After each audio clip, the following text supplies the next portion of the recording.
परिचय। आदित्य, तुम क्या कर रहे हो? मैं अपनी पसंदीदा चित्रकथा पढ़ रहा हूं। और तुम लैपटॉप पर क्या कर रहे हो? मैं अपने मित्र के साथ वीडियो चैट कर रहा हूं। Video chat? वो क्या है? यहां आओ, ये देखो। इंटरनेट की मदद से वीडियो चैट किया जा सकता है। यह संचार व्यवस्था का एक अनुप्रयोग है। संचार व्यवस्था में 3 बड़े घटक हैं: प्रेषक, संचार चैनल और अभिग्राही। वीडियो चैट में मैं प्रेषक, इंटरनेट संचार चैनल और मेरा मित्र अभिग्राही है। ठीक है, अब मैं समझ गया और मैं इसके बारे में और जानना चाहता हूं। छात्रों, हम लोग आज संचार व्यवस्था के बारे में बहुत ज्यादा अध्ययन करेंगे।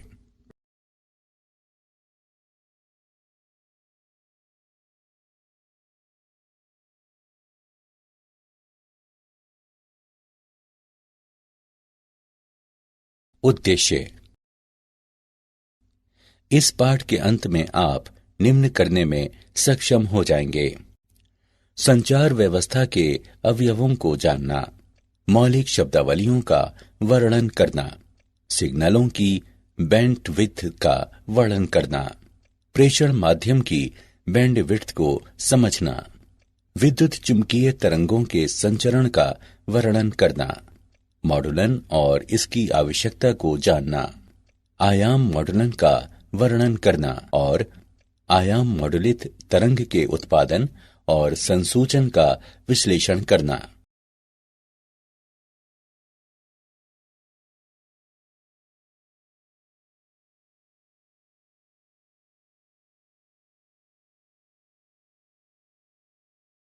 संचार व्यवस्था के अवयव। संचार का मतलब है एक स्थान से संदेश भेजना और दूसरे स्थान पर किसी माध्यम से उसे प्राप्त करना। किसी संचार व्यवस्था में मूल रूप से 3 अवयव होते हैं: प्रेषित। प्रेषित्र संदेश सिग्नल को उपयुक्त सिग्नल में परिवर्तित करता है, जो उपयुक्त माध्यम से होकर गुजरता है। संदेश चैनल कहलाता है। संदेश चैनल यह एक माध्यम है जो संदेश को उपयुक्त सिग्नल के रूप में एक स्थान से दूसरे स्थान में ले जाता है। प्रत्येक चैनल में प्रसारण के दौरान ऊर्जा की क्षति होती है। अभिग्राही। अभिग्राही प्रेषित द्वारा तैयार उपयुक्त सिग्नल को वास्तविक संदेश में परिवर्तित करता है। अभिग्राही प्रेषण क्षति के लिए सिग्नल के प्रवर्धन सहित संचालन का प्रतिफल है। अभिग्राही प्रेषण हानि के लिए क्षतिपूर्ति कर सिग्नल के प्रवर्धन सहित इसका संचालन प्रेषित्र द्वारा विपरीत सिग्नल प्रक्रिया के लिए विमॉडुलन और कूटानुवाद करता है। संचार व्यवस्था के 2 मूल ढंग हैं: बिंदु से बिंदु तक। एक एकल प्रेषित्र तथा एक अभिग्राही के बीच के संयोजन से होकर संचार होता है। प्रसारण। किसी एकल प्रेषित्र से बहुत से अभिग्राही के संयोजन के लिए संचार होता है।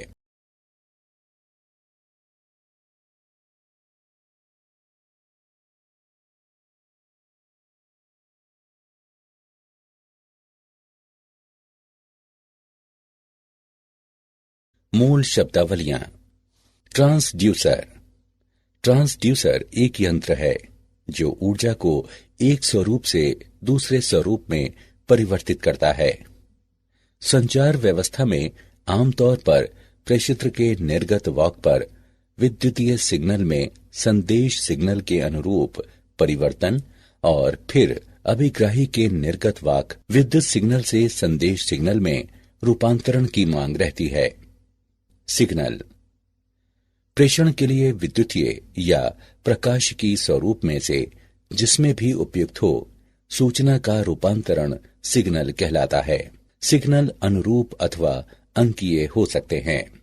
रव वो अवांछनीय सिग्नल जो संचार व्यवस्था में प्रेषण तथा संदेश के अभिग्रहण सिग्नल में विक्षोभ का प्रयास करते हैं, रव कहलाते हैं।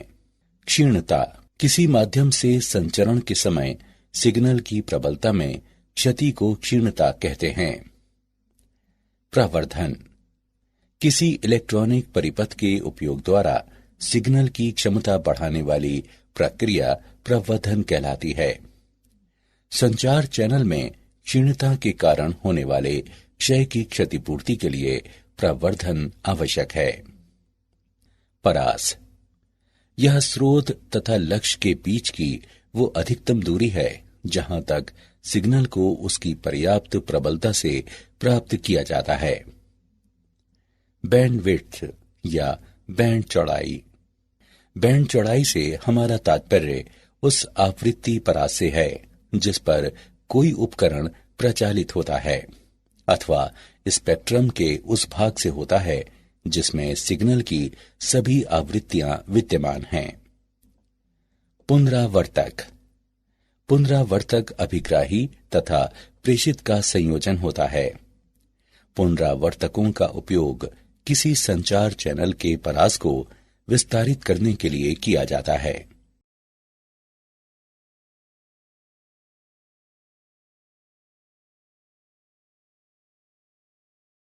सिग्नल की बैंड चौड़ाई, बैंड चौड़ाई आवृत्तियों का परास है जो आवाज की सूचना को ले जाता है। शून्य बैंड चौड़ाई के सिग्नल की सूचना शून्य होती है। अधिक सूचना के सिग्नल के लिए अधिक बैंड चौड़ाई की जरूरत होती है।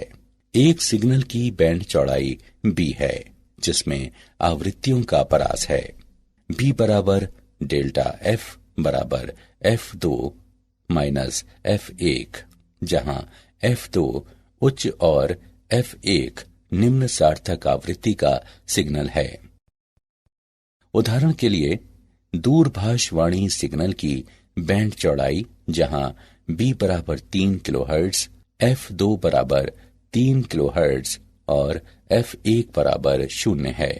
सूचना के स्रोत द्वारा आधार बैंड सिग्नल उत्पन्न होते हैं। प्रेषण के उद्देश्य से मॉड्यूलन प्रक्रिया द्वारा आधार बैंड सिग्नल को उच्च आवृत्ति में रखा जाता है, तब ये पास बैंड कहलाता है। प्रेषण माध्यम की बैंड चौड़ाई, प्रेषण चैनल 3 प्रकार के होते हैं। तार, व्यापक रूप से इस्तेमाल किया हुआ तार माध्यम समाक्षीय केबल है। समाक्षीय की बैंड चौड़ाई लगभग 750 मेगाहर्ट्ज है।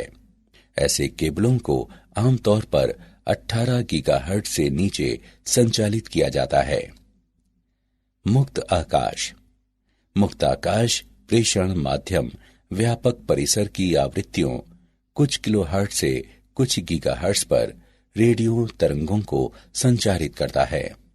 ये आवृत्ति आगे विभिन्न सेवाएं आवंटित करने के लिए विभाजित हो जाती है। प्रकाशिकी तंतु, किसी प्रकाशिकी तंतु की आवृत्ति परिसर 1 टेराहर्ट्ज से 100 टेराहर्ट्ज है। ये 100 गीगाहर्ट्ज से अधिक बैंड चौड़ाई प्रदान करता है।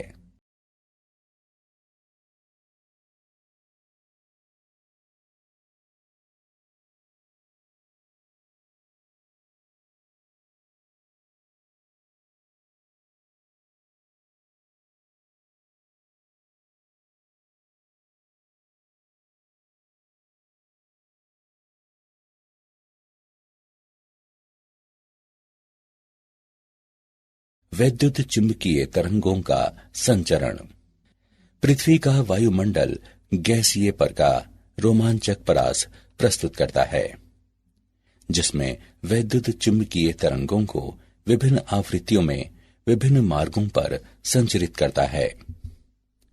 वैद्युत चुंबकीय तरंगों को 3 प्रक्रियाओं के माध्यम से प्रेषित किया जा सकता है: भूतरंग संचरण, व्योम तरंग संचरण और आकाश तरंग संचरण। भूतरंग संचरण, ये एंटीना द्वारा विकृत तरंगे हैं जो भूसतह के साथ समानांतर या निम्न कोणों पर गमन करते हैं। जब भूतरंगे भूसतह के ऊपर से गुजरती हैं पृथ्वी के वायुमंडल द्वारा अवशोषित हो जाती हैं, इसलिए वे थोड़ी ही दूरी तय करके समाप्त हो जाती हैं। यहां भूतरंगे केवल 500 हर्ट्ज से 1500 किलोहर्ट्ज की कम आवृत्तियों के संचरण को झेल पाती हैं। व्योम तरंग संचरण। व्योम तरंगे वायुमंडल के क्षोभ मंडल तक ही सीमित हैं और इसके दो घटक हैं। प्रत्यक्ष तरंगे। ये तरंगे प्रेषण से अभिग्रहण एंटीना तक सीधे भ्रमण करती हैं। परावर्तित तरंगे। ये तरंगे प्रेषण एंटीना से पृथ्वी तक भ्रमण करती हैं और यहां से अभिग्राही एंटीना तक परावर्तित हो जाती हैं।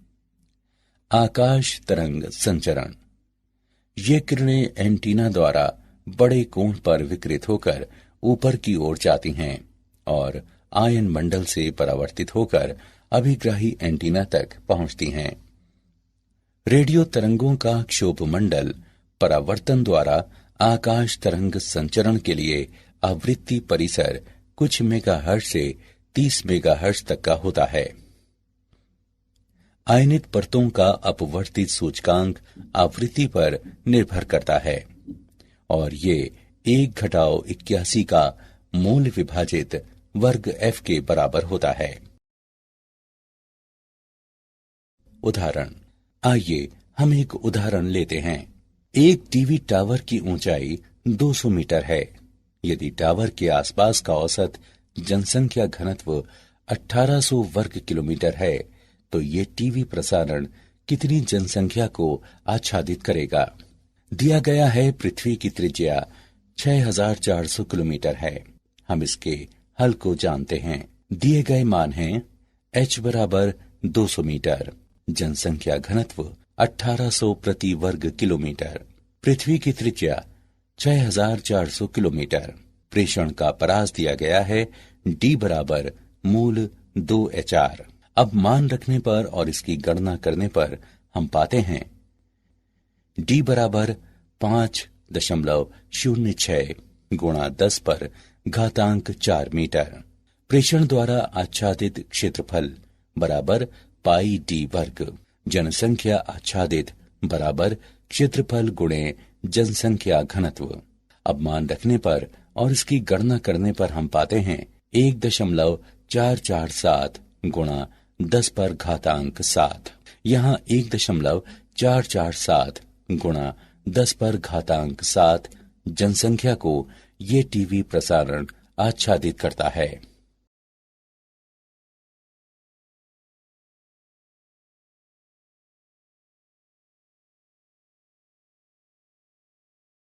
मॉड्यूलन और इसकी आवश्यकता। मौलिक रूप से निम्न आवृत्ति के सूचना सिग्नल को लंबी दूरी तक प्रेषित नहीं किया जा सकता है। अतः सूचना सिग्नल को उच्च आवृत्ति वाली रेडियो तरंग में अध्यारोपित करना जरूरी हो जाता है। इसे वाहक तरंग कहते हैं। सूचना सिग्नल को उच्च आवृत्ति रेडियो तरंग में अध्यारोपण मॉड्यूलन कहलाता है। एंटीना का आकार। किसी सिग्नल को प्रेषित करने के लिए हमें किसी एंटीना की आवश्यकता होती है। कोई एंटीना उस सिग्नल में समय के साथ होने वाले परिवर्तन उचित रूप से संवेदन कर सके। इसके लिए ये आवश्यक है कि इस एंटीना का साइज उस सिग्नल से संबद्ध तरंग दैर्ध्य के तुलनीय हो और साइज कम से कम लैम्ब्डा विभाजित 4 विमा हो। 30 किलोहर्ट्ज आवृत्ति की किसी ईएम यानी वैद्युत चुंबकीय तरंग की तरंग दैर्ध्य लैम्ब्डा 10 किलोमीटर है। स्पष्ट है कि इस लंबाई के तुलनीय साइज का एंटीना निर्मित करना तथा प्रचालित करना संभव नहीं है। अतः हमारे न्यून आवृत्ति आधार बैंड सिग्नल में निहित सूचना को किसी उच्च रेडियो आवृत्तियों में प्रेषण से पूर्व रूपांतरित करने की आवश्यकता होती है। एंटीना द्वारा शक्ति विकिरण। विकिरित शक्ति L विभाजित लैम्ब्डा का वर्ग है। ये प्रदर्शित करता है कि समान लंबाई के एंटीना के लिए आवृत्ति बढ़ने के साथ विकिरित शक्ति भी बढ़ती है। अतः किसी लंबी तरंग दैर्ध्य के आधार बैंड सिग्नल द्वारा प्रभावी शक्ति विकिरण कम होती है। अतः किसी अच्छे प्रेषण के लिए हमें उच्च शक्ति चाहिए और इसीलिए ये तथ्य दिया गया है। हमें प्रेषण के लिए उच्च आवृत्ति के उपयोग की आवश्यकता को दर्शाता है। विभिन्न प्रेषित्रों से प्राप्त सिग्नलों का मिश्रण। यदि कई प्रेषित्र एक साथ आधार बैंड सिग्नलों का प्रेषण करते हैं तो उन्हें अलग करना मुश्किल हो जाता है। अतः प्रेषण से पहले मूल निम्न आवृत्ति आधार बैंड सिग्नल को उच्च आवृत्ति तरंग में रूपांतरित करने की आवश्यकता होती है, ताकि रूपांतरित सिग्नल में उन सभी सूचनाओं का समावेश हो जो मूल सिग्नल में समाहित थी। एक ज्या वक्रीय वाहक तरंग को इस प्रकार प्रस्तुत किया जा सकता है। ct बराबर AC साइन ओमेगा CT जमा 5। मॉडुलन के 3 प्रकार होते हैं: आयाम मॉडुलन, आवृत्ति मॉडुलन और कला मॉडुलन।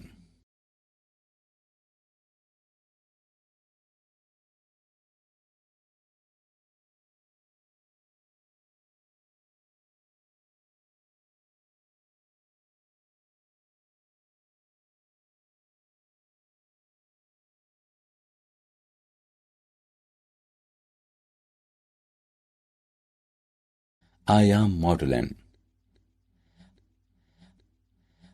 हम विचार करें, वाहक तरंग और मॉडुलन तरंग निम्न द्वारा प्रस्तुत किए जाते हैं: VCT बराबर VC sine omega CT, VMT बराबर VM साइन ओमेगा MT। जब एक वाहक का मॉडुलित आयाम है, तत्क्षण मॉडुलन वोल्टेज VM वाहक आयाम VC पर आरोपित होता है। जब मॉडुलन वर्तमान रहता है, तब वाहक का आयाम इसके तत्क्षण मान पर निर्भर करता है। आयामित वाहक तरंग दिया हुआ है: VC plus VM sine omega MT गुणे ओमेगा CT। इसे इस प्रकार से लिखा जा सकता है: VT बराबर VC sine omega CT plus mu VC sine omega MT sine omega CT, जहां म्यू बराबर VM बटे VC मॉडुलन सूचकांक कहलाता है। उपयुक्त समीकरण को हम निम्न प्रकार से लिख सकते हैं: यहाँ FC माइनस FM नीचे की ओर बैंड आवृत्ति कहलाता है और FC प्लस FM नीचे की ओर बैंड आवृत्ति कहलाता है। इस प्रकार AM तरंग FC आवृत्ति और FC से थोड़ी सी अलग 2 ज्या वक्रीय तरंगों की वाहक तरंग से बनी है, जिसे पार्श्व बैंड कहा जाता है। आयाम मॉडुलक के लिए आवश्यक चौड़ाई बैंड मॉडुलक सिग्नल की 2 गुनी आवृत्ति होती है। आयाम मॉडुलित तरंग को उत्पन्न करना। यहाँ मॉडुलक सिग्नल को वाहक सिग्नल से जोड़ा जाता है, जिससे XT सिग्नल प्राप्त होता है। यह सिग्नल वर्ग नियम युक्ति से होकर गुजरता है, जो अरेखीय युक्ति है और जो निम्न निर्गम देता है, जहां B और C अचर हैं। सिग्नल बैंड पारक फिल्टर से होकर गुजरता है, जो DC और ज्या वक्रीय आवृत्तियों ओमेगा M, 2 ओमेगा M और 2 ओमेगा C का परित्याग करता है और आवृत्तियां ओमेगा C घटा ओमेगा M और omega C plus omega M को कायम रखता है। इसलिए बैंड पारक फिल्टर का निर्गम एक AM तरंग है। निम्न शक्ति पर मॉडुलित सिग्नल प्रेषित नहीं हो सकता है।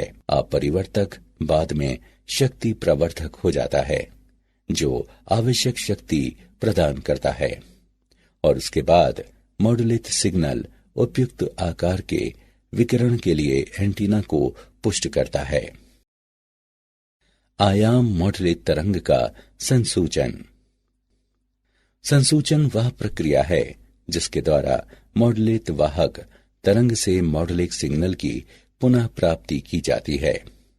प्रेषित संदेश चैनल के माध्यम से संचरण के दौरान क्षीण पड़ जाता है, इसलिए अभिग्राही एंटीना के पीछे प्रवर्धक और संसूचक लगाया जाता है।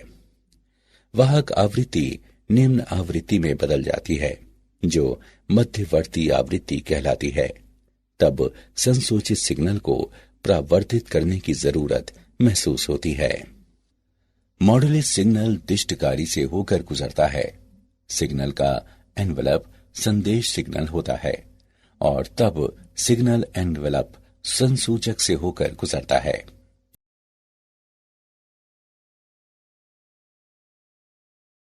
क्या आप जानते हैं, कूटलेखक विद्युत सिग्नल को इसके प्रेषण से पहले कूट में बदल देता है। ये बेहतर सुरक्षा प्रदान करता है। एक द्वैध संचार व्यवस्था ऐसी प्रणाली है जो दो युक्तियों से जुड़ी होती है और वे दोनों दिशाओं में एक दूसरे से संवाद का संचरण कर सकती हैं। बेल लैब्स ने सन 1947 में सबसे पहले सेलुलर रेडियो टेलीफोन नेटवर्क प्रस्तुत किया था। वर्ष 1994 में अमेरिकी सरकार ने इंटरनेट पर नियंत्रण किया था और संचार में गति प्रदान करने के लिए WWW की उत्पत्ति हुई थी।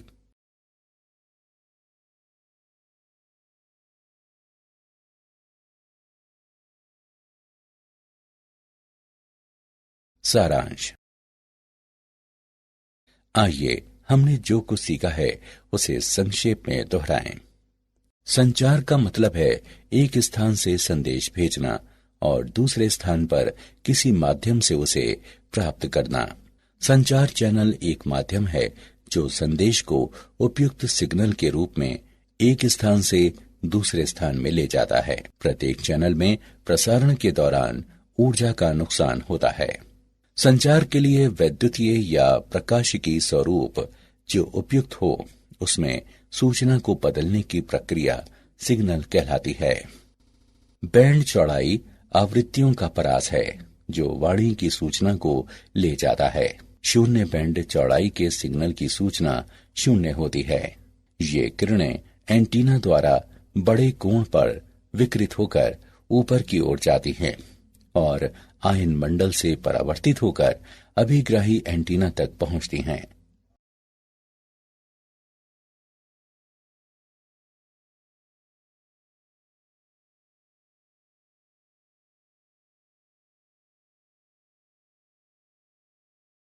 सूचना सिग्नल का उच्च आवृत्ति रेडियो तरंग में अध्यारोपण मॉड्यूलन कहलाता है। आयाम मॉड्यूलन के लिए मॉड्यूलक सिग्नल की आवृत्ति को दोगुनी करने के लिए बैंड चौड़ाई की आवश्यकता होती है। संसूचन वह प्रक्रिया है जिसके द्वारा मॉड्यूलित वाहक तरंग से मॉड्यूलिक सिग्नल की पुनः प्राप्ति की जाती है।